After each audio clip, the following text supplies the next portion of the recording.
গত কালকের যে ঘটনা, রেজাউল করিম যিনি মারা গেলেন শেরপুরে, এই ব্যক্তিকে যেভাবে ইট মাথায় নিয়ে উপরে তুলে তারপরে তাকে যেভাবে পেটানো হলো, কোপানো হলো, এটা বিএনপি করে, বিএনপির লোকজনের কাজ এটা না।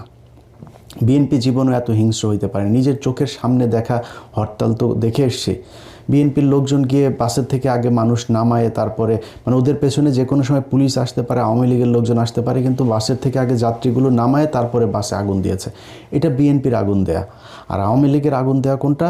মানুষকে বাসের ভেতরে রেখে গান পাউডার দিয়ে মারা। এটা সেই আজকে থেকে না, সেই 1996-এর আগে থেকে তারা এগুলো শুরু করেছে।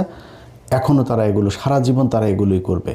প্রতিটা এলাকায় আপনি আওয়ামী লীগের লোকজনগুলোকে আলাদা বাছাই করতে পারবেন খুব ইজিলি। সবচাইতে খারাপ, জঘন্য, হিংস্র এগুলো হচ্ছে আওয়ামী লীগ করে। সো সেই মানুষগুলোকে আপনারা দলে নিয়েছেন। নেওয়ার কারণে কি হলো? এই যে রেজাউল করিমের যে ঘটনাটা ঘটলো, এটা সেটার একটা প্রেক্ষিত।